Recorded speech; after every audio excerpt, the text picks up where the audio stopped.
जय जगन्नाथ हरे कृष्ण आमे गतकाली urine formation लो प्रथम सोपान ग्लोमेरुलार फिल्ट्रेशन विषय रे पढ़ी से कंप्लीट हेनी से आमे आज जीएफआर पढ़ा। जीएफआर अर्थ ग्लोमेरुलार फिल्ट्रेशन रेट। से ग्लोमेरुलस रे गोटे मिनिट रे केते filtration होउछ। The amount of filtrate formed by kidney by Bowman's capsule by glomerulus. The amount of the filtrate formed by the kidneys or Bowman's capsule per minute. तेणु Bowman's capsule रे प्रति minute रे केते amount filtrate होउची ताको कहा जाए GFR. GFR glomerular filtration rate. आमे जानी प्रति मिनिट रे ग्लोमेरुलस को केते ब्लड आसुची ना 1100 रु 1200 ml about 1200 ml of blood is filtered by the glomerulus per minute to form 125 ml of filtrate in the Bowman's capsule per minute. आसुची केते 1100 रु 1200 ml कोठी आसुची ना बाउमेन्स कैप्सूल को आसुची एफरेंट आर्टेरियोल देकी ब्लड आसुची प्रति मिनिट रे। कौन सब ब्लड कौन फिल्ट्रेट हो पारुची छाणी होउची कोठी छाणीबो बाउमेन्स कैप्सूल ले केतेटा लेयर अछि 3टा लेयर अछि। 3टा लेयर कौन कौन लेयर अछि ना endothelium of glomerular blood vessel layer, basement membrane, epithelium of Bowman's capsule. एही 3टा लेयर रे रक्त छाणी होबो ब्लड फिल्ट्रेट होबो। तेणु बाउमेन्स कैप्सूल ले केते ब्लड फिल्ट्रेट हैला मिनिट को 125 ml ब्लड फिल्ट्रेट हैला किंतु आसिला केते 1100 रु 1200 हाराहारी 1200 आसिला कोठी आसिला ग्लोमेरुलस को ब्लड आसिला तले आउ से ब्लड कोआड गला ना इफेरेंट एग्जिस्ट इफेरेंट आर्टेरियोल द्वारा पळे गला। एफरेंट आर्टेरियोल द्वारा आइला ग्लोमेरुलस को आसिला ग्लोमेरुलस रे बाउमेन्स कैप्सूल लो 3टा जो लेयर अछि ता द्वारा छाणी हेगी 125 ml फिल्ट्रेट हैला सेटा होची जीएफआर। 125 ml होची जीएफआर। देखो जीएफआर इन healthy individual approximately 125 ml per minute हैला। तेणु जीएफआर इन हेल्दी इंडिविजुअल एप्रोक्सीमेटली चिन्ह 125 ml पर मिनिट। ताले आमे एउटु जानिले 1200 ml ऑफ ब्लड आसिला ग्लोमेरुलस को प्रति मिनिट रे किंतु फिल्ट्रेट हैला केते ना 125 ml। सेटा हला GFR.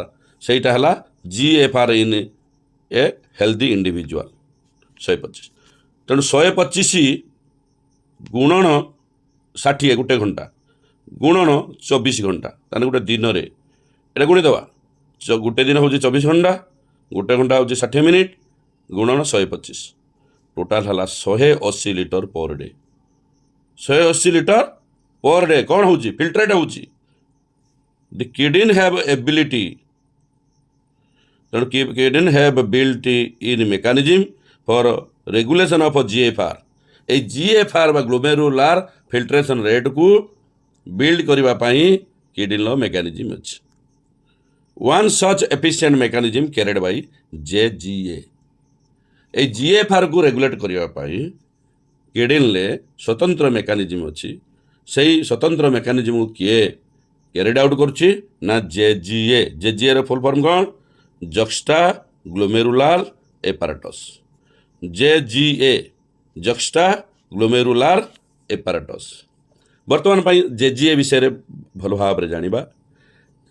JGA is a specialised portion of the nephrons plays significant role in the regulation of GFR. ए कथाटा हम कहले जो कथाटा एटी हम एबे कहले तार गोटे मेकानिज्म किडनी गोटे स्वतंत्र मेकानिज्म अच्छी जीएफआर को कंट्रोल करने such efficient mechanism carried out by JGA. से कथा कहला जेजीए रो गोटे नेफ्रॉन गोटे स्वतंत्र स्थान अच्छी जेजीए बा जस्टा ग्लोमेरुलर एपारेटस गोटे होची नेफ्रॉन गोटे स्वतंत्र स्थान जो स्थान कौन करे ना गुरुत्वपूर्ण भूमिका जीएफआर रेगुलेशन करिबारे साहाय्य करे।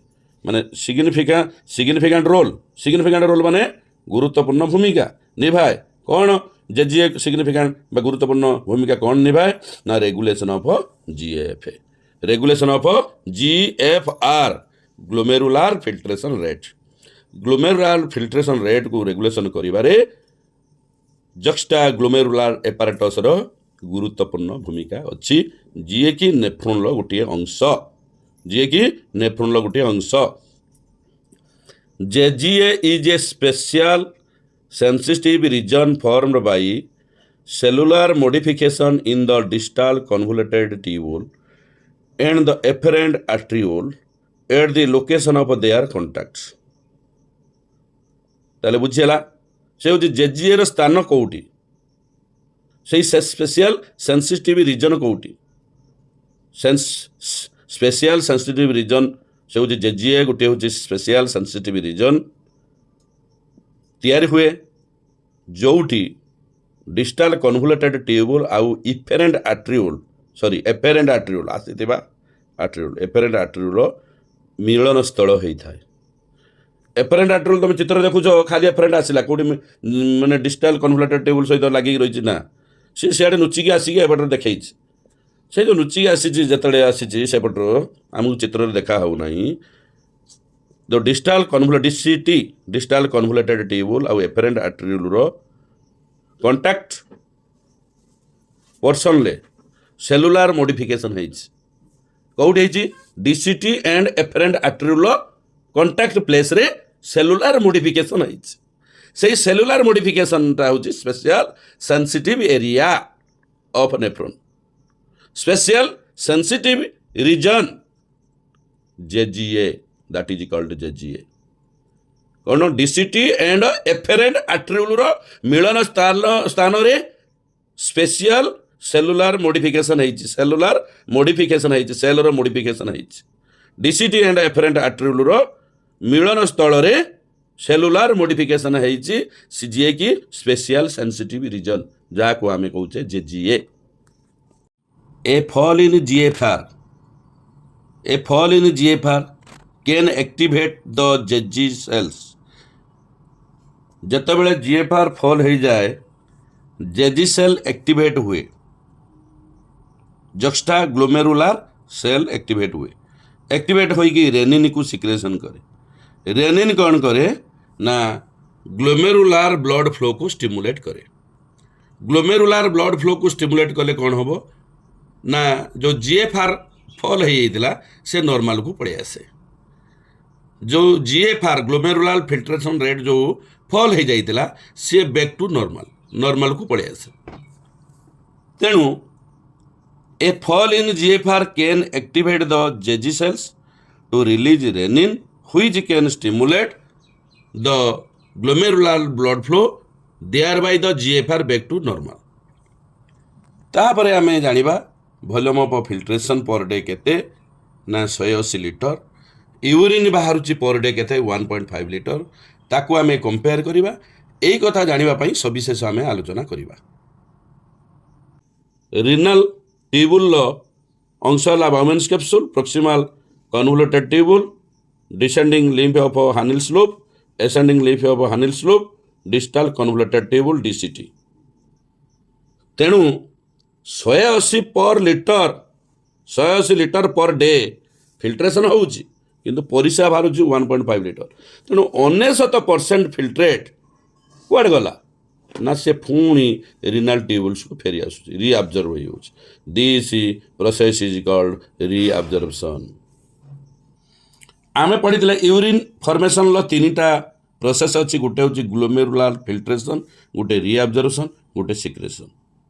ଏଇଟା ନେଫ୍ରନ୍ର ଡିଫରେଣ୍ଟ ପାର୍ଟସରେ ଅଛି। ଗ୍ଲୋମେରୁଲାର ଫିଲ୍ଟ୍ରେସନ୍ ଆମେ କହିଲେ ବାଉମେନ୍ସ କ୍ୟାପସୁଲ୍ ବା ଗ୍ଲୋମେରୁଲସ୍ ବାଉମେନ୍ସ କ୍ୟାପସୁଲ୍ରେ ହେଉଛି। ପୁଣି ରିଆବଜର୍ଭସନ୍ ବିଷୟରେ ଜଷ୍ଟ ଏବେ ଜାଣୁଛେ, କେଉଁଠି ହେଉଛି? ନା ଇଏ ହେଉଛି କେଉଁଠି? ନା ରିନାଲ ଟ୍ୟୁବୁଲ୍ସରେ। ରିନାଲ ଟ୍ୟୁବୁଲ୍ସର ଅଂଶ କିଏ? ବାଉମେନ୍ସ କ୍ୟାପସୁଲ୍, ପ୍ରକ୍ସିମାଲ କନଭୁଲେଟେଡ୍ ଟ୍ୟୁବୁଲ୍। ତାପରେ ଆସିଗଲା ଲୋବ୍ସ ଅଫ୍ ହାନିଲ୍ ବା ହାନିଲ୍ସ ଲୋବ୍, ଗୋଟେ ହେଉଛି descending limb of Henle's lobe, ascending limb of Henle's lobe. ତାପରେ ଡିଷ୍ଟାଲ କନଭୁଲେଟେଡ୍ ଟ୍ୟୁବୁଲ୍।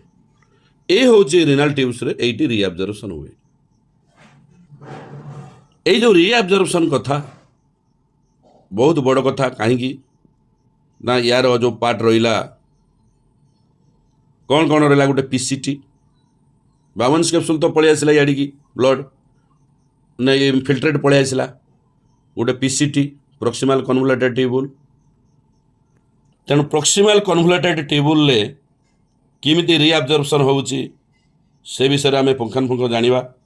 हानिल्स लोब रे किमिति रीअब्जर्वेशन होउची से विषय आम जानिबा। आउ डिस्टाल कन्वोल्यूटेड ट्यूबुल रे किमिति रीअब्जर्वेशन होउची से विषय मध्ये आम जानिबा। एई तीनोटी जगार रीअब्जर्वेशन हो सारा पर तापर आसीबो सिक्रेशन कथा। ले जो 99% बाहरी जाउथुला कहा देई जाउथुला कहा देई जाउथुला जो छाणिले पीसीटी के आसला हानिल्स लोब के आसला डीसीटी के आसला सेठी रीअब्जर्व हो गला। रीअब्जर्व माने पुणी भितर को पड़ेगला पुणी भितर को पड़ेगला माने कौटी की जीवो जो जो रक्त नली गुड़े तुड़े होगी थिला से जो गुड़े तुड़े होगी जो रक्त नली थिला आमे से रक्त नली रो नाम कौन कही ना पेरिट्यूबुलर कैपिलरीज। पेरिट्यूबुलर कैपिलरीज पुणी तलू थिला गोटे यू शेप भाषा रेक्टा। तेणु यू शेप रा भाषा रेक्टा देख यू शेप भाषा रेक्टा आउ यू शेप पीसीटी कतुर आरंभ करिकी ये हूँ लोब्स हानिल्स लोब आउ डीसीटी पर्यंत अंश ताले एठू पड़े जीव कौटी की कौन ये जो 99% माने रिनाल ट्यूब रु पड़े जीव भाषा रेक्टा को पड़े जीव कौटी पड़े जीव ना भाषा रेक्टा को। हानिल्स लोब एडाला भाषा रेक्टा बुझेला। तेणु यही सब स्थान को पलैब से विषय आम पचर सविशेष जाना।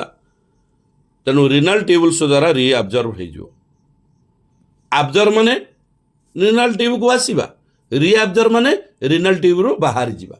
99% रिनाल ट्यूब रु बाहरी गला कौटी की ना सही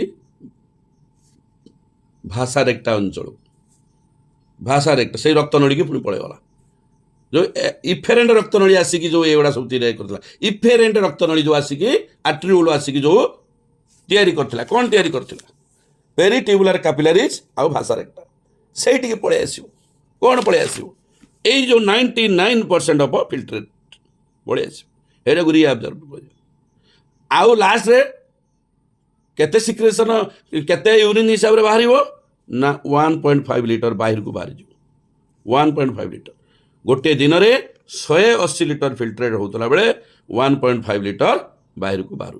तेणु ये विषय आम जानिले तेणु काली आम रीअब्जर्वेशन विषय जानिबा। एटा रीअब्जर्वेशन दुईटा क्लास हो पारे कहीं आम पीसीटी विषय प्रॉक्सिमल कन्वोल्यूटेड ट्यूबुल विषय जानिबा तापरे हानिल्स लोब विषय जानिबा तापरे डिस्टाल कन्वोल्यूटेड ट्यूबुल जानिबा। एटा रिनाल ट्यूबुल गोटे पार्ट। तेणु किमिति ए स्थान रे 99% जो आमर फिल्ट्रेट होता से किमिति पलि जाऊँगी रीअब्जर्व होउची से विषय जानिबा। तापरे सिक्रेशन पार्ट को आसवा तापरे 1.5 लिटर यूरिन किमिति बाहर से विषय जानिबा। आज एतिकी पाठ। जय जगन्नाथ। हरे कृष्ण।